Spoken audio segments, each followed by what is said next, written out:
Baik, selamat siang adik-adik semua. Hari ini kita kembali melanjutkan kuliah kita pada sistem ginjal saluran kemih. Hari ini topik kita adalah bakteri penyebab infeksi saluran kemih. Adik-adik, untuk topik jamur, virus, dan mikroorganisme lain akan diberikan oleh dosen yang lain. Pada hari ini kita fokus pada topik bakteri. Tapi sebelum kita memulai perkuliahan, sebaiknya kita buka kuliah kita dalam doa. Kita berdoa sesuai ajaran masing-masing. Doa masing-masing dimulai. Selesai. Baik. Kita dalam kuliah hari ini mempunyai 5 tujuan pembelajaran. Capaian pembelajaran kita dituangkan dalam hal yang pertama, mampu memahami dan menjelaskan infeksi saluran kemih. Mampu memahami dan menjelaskan patofisiologi, pemeriksaan laboratorium dari infeksi. Yang ketiga, mampu menguasai prinsip dasar diagnosa infeksi saluran kemih. Yang keempat, mampu mengidentifikasikan permasalahan kasus-kasus penyakit penyebab infeksi saluran kemih. Yang kelima, mampu menginterpretasikan penularan dan pencegahan penyakit penyebab infeksi saluran kemih. Adik-adik, capaian ini nanti akan kita dapatkan setelah kita melakukan perkuliahan kita hari ini. Nanti kita lanjutkan dengan pretest. Setelah perkuliahan nanti kita berikan post-test. Dan setelah itu nanti kita berikan juga tugas yang adik-adik kerjakan di rumah. Untuk itu sekarang adik-adik sudah disiapkan kertas, tulis nama dan NPM. Sesuai petunjuk, tulis nama NPM. Soal dijawab langsung dengan jawabannya. Soal tidak perlu ditulis. Sudah? Waktunya 3 menit. Soal kita ada 3. Yang pertama, bisa sama-sama lihat. Sebutkan 2 diagnosa pada infeksi saluran kemih. Silakan dijawab. 1 menit. Nomor 2. Sebutkan 2 bakteri yang dapat menginfeksi saluran kemih. 2 bakteri saja yang dapat menginfeksi saluran kemih. 1 menit. Mulai.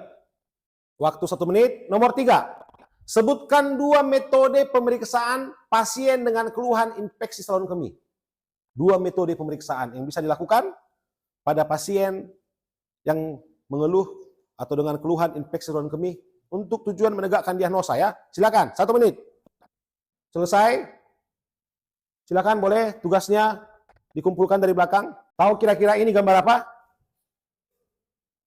Tahu ya? Ini gambar dari organ ginjal dan saluran kemih. Yang dimaksud dengan infeksi saluran kemih adalah organ yang bekerja, yang dimaksud dengan saluran kemih adalah organ yang bekerja untuk mengumpul dan menyimpan urin.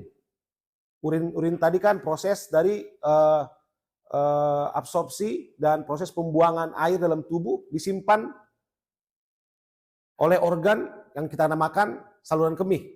Yang bertugas untuk mengeluarkan urin dari tubuh yaitu ginjal. Si ginjal tadi bertugas mengeluarkan. Akan melewati ureter, akan masuk ke kandung kemih nanti akan menampung, untuk selanjutnya akan dibuang melalui uretra. Jadi kalau dalam anatominya sudah diajarkan tentunya dari mulai atas, ginjal, uretra, masuk ke kandung kemih, lalu akan dibuang melalui uretra. Kita tahu bahwa sistem ginjal saluran kemih ini dibagi 2 secara anatomi, yaitu ginjal atas, uretra atas, kandung kemih bawah, dan uretra bawah. Jadi dari batas ini ke atas itu saluran kemih atas, batas ini ke bawah saluran kemih bawah. Ya, untuk penyakit-penyakitnya tadi disebutkan penyakit katanya. Untuk yang atas itu banyak namanya pyelonefritis. Untuk yang bawah, yang atas ada lagi yang namanya glomerulonefritis. Glomerulonefritis sendiri merupakan bukan penyakit primer, tapi dia penyakit sekunder pada kasus Streptococcus. Lalu pada infeksi saluran kemih bawah ada biasanya yang paling sering, ini pada wanita paling sering, uretritis. Ada juga sistitis. Nah, untuk penyakit ini, diagnosa ini mungkin tidak di bagian kita menjelaskan. Nanti mungkin dosen kita dari Departemen Penyakit Dalam. Tetapi ini semua jenis infeksi yang bisa disebabkan oleh bakteri. Apa penyebab daripada tadi pyelonefritis, glomerulonefritis, uretritis, sistitis bisa disebabkan oleh bakteri-bakteri ini. Yang dibagi dalam 2 kelompok, yaitu bakteri gram negatif dan bakteri gram positif. Apa golongan bakteri gram negatif? Escherichia coli, Klebsiella, Proteus, Pseudomonas aeruginosa, Enterobacter species. Yang positif, Streptococcus subtrophicus, Enterococcus faecialis, dan Staphylococcus aureus. Ini deh bakteri yang memungkinkan menyebabkan infeksi saluran kemih. Tetapi kita punya catatan bahwa ternyata Escherichia coli yang gram negatif tadi merupakan 80-90% penyebab dari infeksi pada saluran kemih. Adapun 10-20 lagi adalah bakteri lain. Jadi yang ini, si Escherichia coli ini disebabkan oleh, ini menyebabkan saluran kemih 80-90%. Baik. Escherichia coli ini sebenarnya adalah di blok gastro merupakan flora normal pada saluran pencernaan. Yang nanti dibuang dengan jumlah yang berlebih pada saluran pencernaan akan dibuang melalui buang air besar, feses. Proses Escherichia coli menginfeksi pada saluran pencernaan akan banyak berhubungan dengan kekebalan tubuh. Dia flora normal, ketika kekebalan tubuh kita masih bisa beradaptasi, masih bisa mengalahkan jumlah si Escherichia coli, maka sehat. Ketika jumlahnya lebih banyak dari kekebalan kita, mulai sakit. Atau kekebalan jumlahnya tetap, kekebalan tubuh kita menurun, kita sakit. Lalu bagaimana prosesnya dari pencernaan sehingga bisa menyebabkan infeksi pada saluran kemih? Nanti kita lihat bagaimana proses penularan, bagaimana pencegahan dan pemeriksaannya. Baik, sebelum saya lanjut kepada bakteri, menjelaskan bakteri, ada yang mau bertanya sampai di sini? Silakan. Ya, silakan. Baik, kalau tidak ada slide tadi ada mengenai glomerulonephritis dan itu hal yang perhatian saya. Jadi saya ingin bertanya mengenai penjelasan, bisa dijelaskan lebih dalam lagi mengenai glomerulonephritis yang sebagai sumber dari. Ini ya, maksudnya slide ini ya. Baik, tadi kan saya katakan infeksi saluran kemih atas ada namanya pyelonefritis dan ada glomerulonefritis. Glomerulonefritis ini bukan penyakit primer, tapi dia penyakit sekunder. Kenapa? Sebenarnya fungsi glomerulonefritis kalau kamu belajar di anatomi, dia berfungsi untuk menyaring air yang mau dibuang atau yang mau diserap ke tubuh. Dalam proses penyaringan tadi, jika tubuh kita terinfeksi oleh Streptococcus, proses penyaringannya bisa menyebabkan infeksi di glomerulonefritis. Maka dikatakan glomerulonefritis bukan infeksi primer, tapi infeksi yang datang kedua atau infeksi yang menyusul karena ada sebelumnya proses infeksi dalam tubuh. Kita tahu bahwa glomerulonefritis ini tadi adalah organ yang berfungsi untuk menyaring atau mana yang mau diabsorpsi, mana yang mau akan dibuang, diteruskan dari glomerulonefritis ke vesika urinari untuk dikumpul lalu dibuang.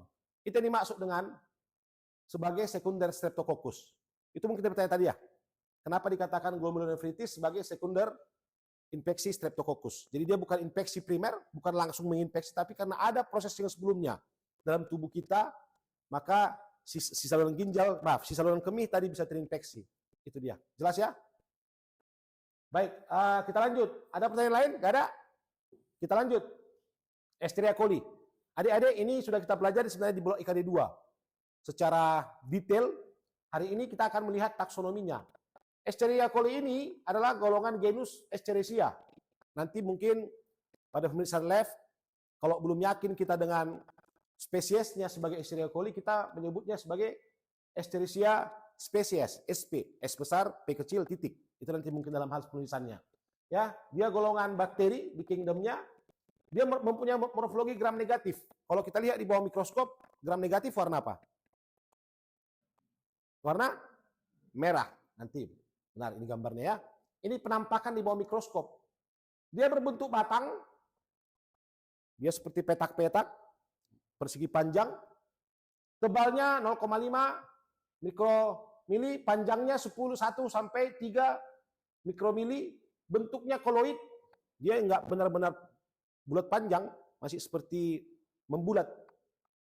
Sampai berbentuk seperti filamen yang panjang. Dia tidak berspora.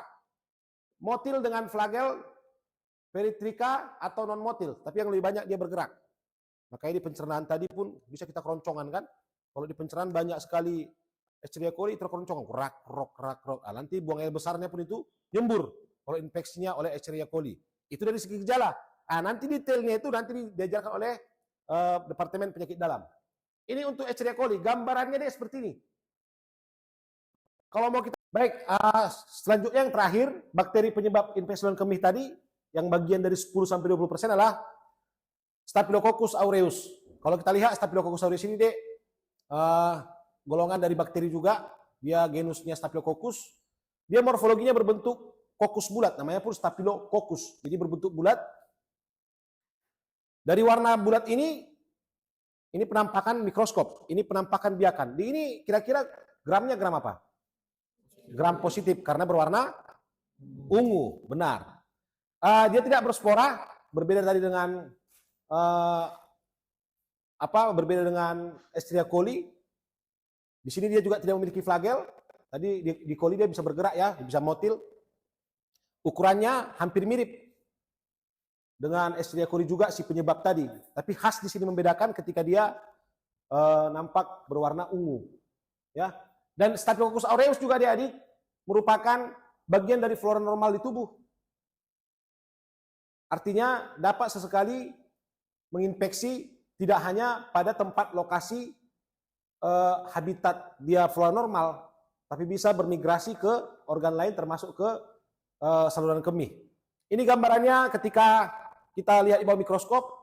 Ini gambarannya ketika dia kita biakkan pada media blood agar dan ini pada media mannitol salt agar. Jadi di blood agar yang merah ini ya, agar darah, dia berbentuk nanti seperti ada mukoidnya dan ini sedikit bukan beraroma tapi seperti lembab, seperti basah. Itu tadi Dede semua bakteri-bakteri yang memungkinkan terjadinya infeksi pada saluran kemih, ada gram positif, ada gram negatif. 80-90% dia di gram negatif oleh Escherichia coli, 10-20% dia oleh bakteri-bakteri yang sehari-harinya tentunya bisa menginfeksi banyak organ lain atau menyebabkan penyakit lain. Sebelum masuk ke topik kita yang berikutnya, apakah ada pertanyaan dari adik-adik? Ya, silakan. Berdasarkan dari semua bakteri yang ada yang dijelaskan, bisakah 2 atau 3 bakteri menginfeksi siswanya sekaligus? Baik, pertanyaan yang bagus. Ini dia gambaran bakteri yang mayoritas. Tapi di luar ini juga bisa memungkinkan ada bakteri lain yang bisa menginfeksi. Bagaimana kekebalan tubuh kita. Tapi ini mayoritas yang menginfeksi. Pertanyaannya tadi, bisakah 2 atau 3 bakteri ketika kita periksa menginfeksi pada satu pasien? Jawabannya bisa. Bagaimana cara kita membedakan? Nanti di pemeriksaan laboratorium. Akan tampak bahwa hasil pemeriksaan nanti secara mikroskopis ada beberapa mungkin yang dominan Escherichia coli, tetapi mungkin di samping-samping nanti akan muncul gambaran-gambaran adanya bakteri lain. Tapi kadang-kadang sering kita berpikir itu kontaminan. Pada wanita deh, antara uretra dengan anus kan dekat.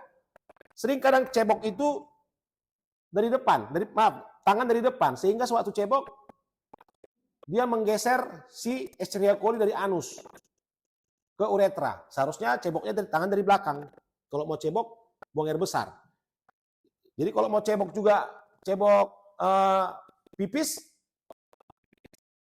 membersihkan selesai pipis juga kita hindari menyentuh ke daerah anus. Itu mungkin yang perlu kita edukasi kepada masyarakat, kepada anak-anak. Makanya kadang-kadang lebih sering kasus ISK ini kan sering pada wanita yang bisa gejalanya itu berbeda-beda. Nanti di dosen yang lain akan menjelaskan bagaimana klinisnya. Ya, itu di cara cebok PHBS. Itu yang ascending. Yang berikutnya yang jalur limpatik. Sistem limpatik yang menghubungkan kandung kemih dengan ginjal. Apa penyakit-penyakit yang menghubungkan saluran kemih dengan ginjal akan bisa menyebabkan penyakit kedua berarti kan? Itu yang saya katakan sekunder infection tadi. Yang berikutnya hematogen. Ini pasien yang sistem imunnya rendah. Saya katakan tadi dek, si ginjal tadi kan proses pembuangan. Dia bekerja. Di usus ada Escherichia coli. Daya tahan tubuh rendah. Jadi diare, jadi terjadi gangguan pencernaan. Bisa menyebabkan juga terjadinya ISK dengan proses PHBS tadi, dengan proses cebok, pakaian dalam. Infeksi ginjal menyebar sampai ke dalam saluran kemih melalui peredaran darah. Itu dia yang hematogen. Jadi masuk, menginfeksi tubuh. Salah satu bakteri tadi, Escherichia coli yang terbanyak, tapi bisa saja Klebsiella. Ada tadi Enterobacter. Cenderung mereka menjadi infeksi yang kedua. Oleh karena apa? Bisa oleh karena penurunan daya tahan tubuh, bisa karena peredaran darah. Itu dikatakan dengan jalur hematogen. Jalur utamanya ascending, limpatik, tapi bisa terjadi dengan hematogen. Itu tadi bagaimana patofisiologinya. Sekarang kita akan berbicara bagaimana penyebarannya. Bagaimana ini tertular ke orang lain. Tentunya pasti dengan hubungan seksual. Uretra kita berhubungan dengan. Tapi ternyata selain ini bagaimana penggunaan sabun, penggunaan handuk. Handuk orang dipakai di kita gitu kan. Handuknya terkontaminasi, ya bisa terkena ke uretra kita menyebabkan apalagi air yang tidak bersih saat cebok tadi. Cara ceboknya sudah benar, air ceboknya mengandung banyak Escherichia coli. Sekarang kita masuk ke pencegahan. Tadi bagaimana patofisiologi, bagaimana penularannya, kita tentu harus tahu mencegahnya. Cuman pencegahan ini pun tidak jauh beda dari bagaimana penularannya. Harus tahu dulu bagaimana tertular supaya bisa kita melakukan pencegahan. Yang pertama, kembali menjaga kebersihan. PHBS, perilaku hidup bersih dan sehat. Area genital tadi biasakanlah. Kita kadang mengedukasi juga untuk yang bersuami istri sebelum dan sesudah bersetubuh, bersenggama harus membuang air kencing untuk mencegah invasi dari luar, untuk mencegah perpindahan dari satu orang ke orang yang lain. Di tubuh kita mungkin sudah terbentuk kekebalan terhadap satu bakteri tertentu, di tubuh orang lain belum tentu. Ya, jadi di sini menjaga kebersihan, hindari penggunaan produk kewanitaan yang berpotensi iritasi. Dengan iritasi tadi menyebabkan luka. Luka tadi ya masuk hematogen, limpatik, ya ujung-ujungnya ke ISK juga. Gunakan pakaian dalam yang longgar dan berbahan katun. Ya, lumrah. Meminum air putih yang banyak. Untuk apa? Supaya proses pembuangan tadi glomerulonefritis tadi proses pembuangannya lancar. Apalagi supaya jangan terlalu lama mengendap.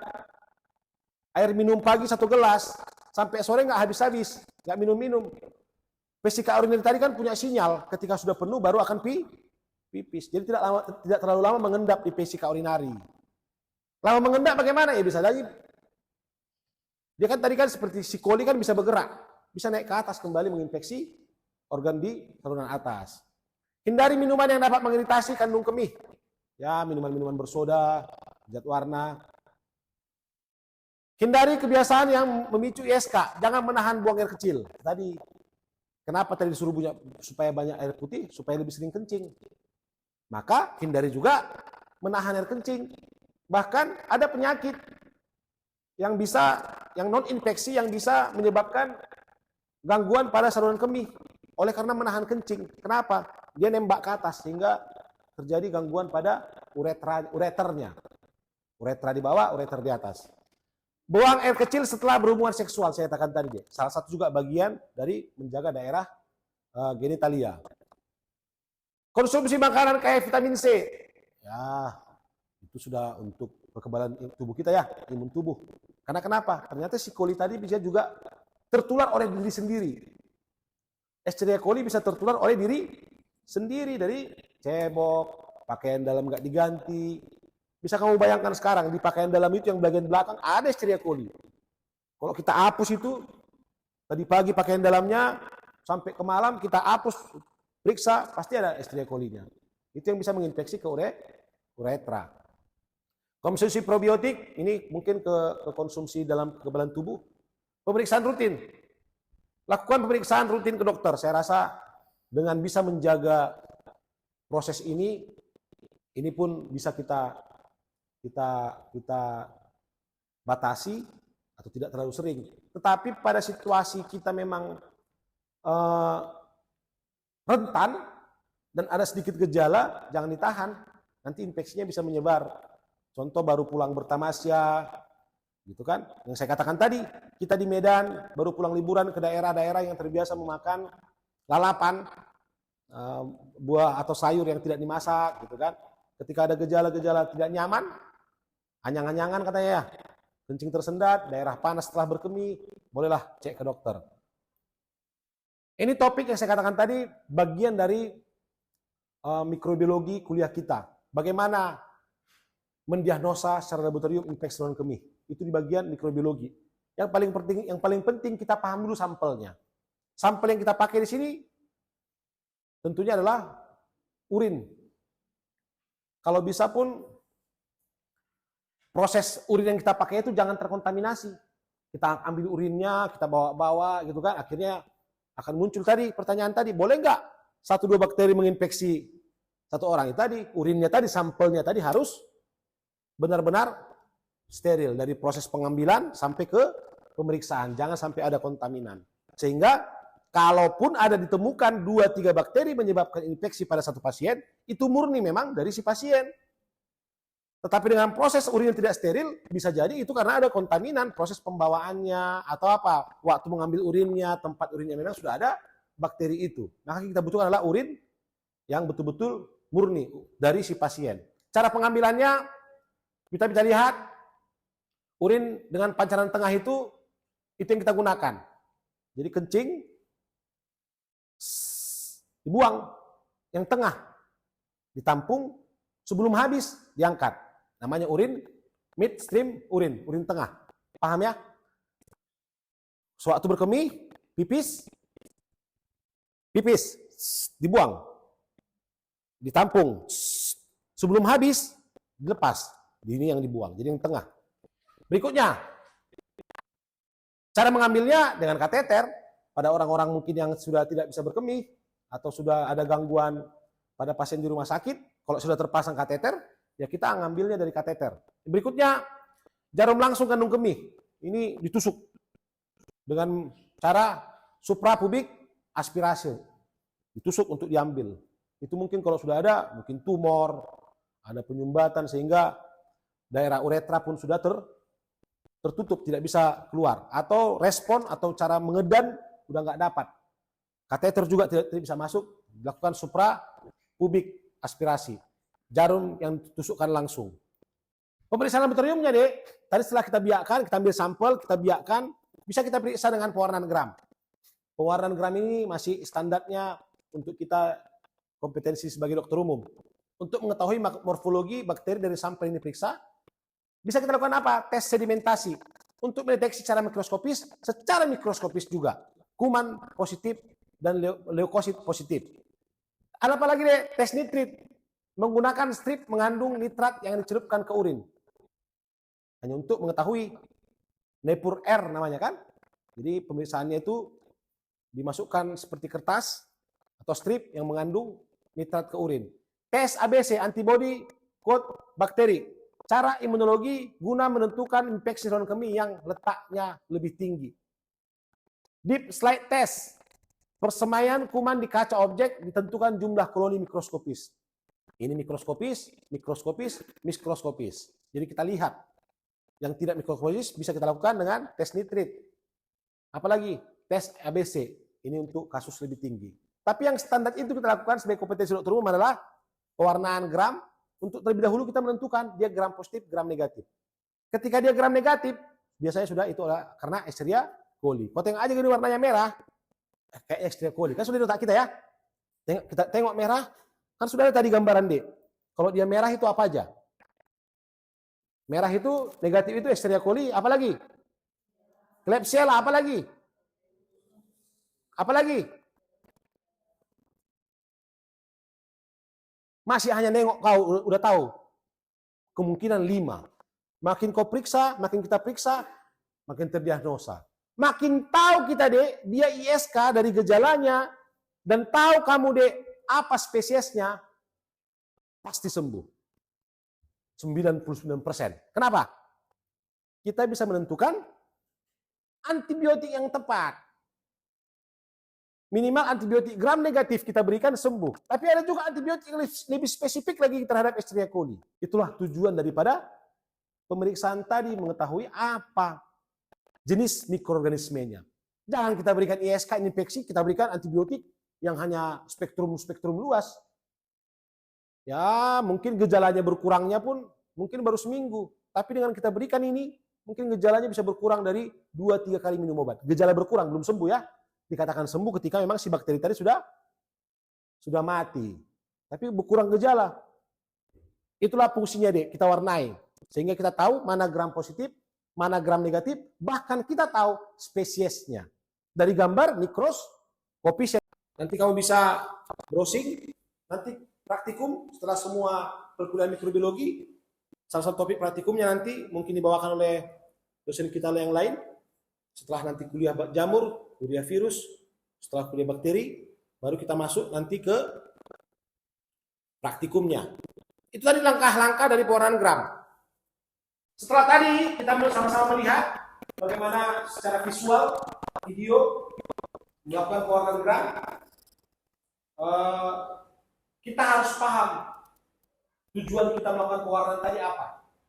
Tentunya untuk mengidentifikasi morfologi dari bakteri yang ada di sampel untuk penegakan diagnosa. Tujuan penegakan diagnosa tentunya untuk terapi. Tepat diagnosa, tepat terapi. Diagnosa ISK, tapi dengan jelas kalau disebabkan oleh bakteri apa, penyembuhan lebih akurat. Sembuh lebih akurat, mengurangi penderitaan, pembiayaan pun pasti lebih hemat daripada ya pengobatan sistem membabi buta. Itulah tujuan. Dan untuk adik-adik yang kebetulan kurikulum kita, kurikulum berbasis kompetensi dan untuk Fakultas Kedokteran, Universitas Medis Indonesia, keunggulan kita infeksi. Ini satu hal yang harus kamu pahami. Jangan hanya mengirimkan hasil lab. Mungkin bisa kamu lakukan sendiri labnya, sebatas untuk kompetensi dokter umum pewarnaan gram tadi. Lakukan saja. Dan harus bisa kamu jelaskan, harus bisa kamu interpretasikan hasilnya sebagai berikut. Apa hasil dikatakan negatif? Tidak ditemukan bakteri pada sedia. Gawat ini. Gejalanya ada. Tapi tidak ada bakteri. Berarti dia penyakit saluran kemih yang bukan infeksi. Tadi kita sudah menjabarkan untuk bisa memahami sejauh mana pemahaman kalian. Saya sudah menyiapkan post-test kita. Di sini kita post-test sama lembar kertas yang sudah disiapkan, tulis nama dan NPM. Kamu cukup pilih jawaban A, B, atau C. Tadi soal pretest, apa bakteri, apa diagnosa, sudah. Sekarang post-test. Post-testnya harus dijadikan dengan soal seperti uji kompetensi nasional. Berbentuk feedback. Ada cerita, ada pertanyaan. Ya, satu soal, 1 menit, slide akan otomatis berpindah ketika 1 menit. Kepada adik-adik, kami persilakan. Waktu dimulai. Ya, waktu habis, silakan dikumpulkan. Tentunya perkuliahan kita sebelum berakhir kita berikan tugas. 5 jurnal terbaru, tidak boleh lebih dari 5 tahun, terakhir berarti tahun 2020, 2021 boleh. Tentang bakteri infeksi saluran kemih. Lalu simpulkan. Jurnal A mengatakan bahwa di desa ini lebih banyak Escherichia coli. Jurnal B, simpulkanlah. Apa pendapatmu? Buku yang bisa kalian gunakan ada di daftar pustaka. Nanti slide akan saya kirimkan, PPT-nya saya kirim ke grup kelas. Itu mungkin kuliah kita hari ini. Terima kasih untuk perhatian kalian semua. Jika ada penyampaian yang kurang baik, saya mohon maaf. Kita tunggu tugas adik-adik. Demikian, selamat sore.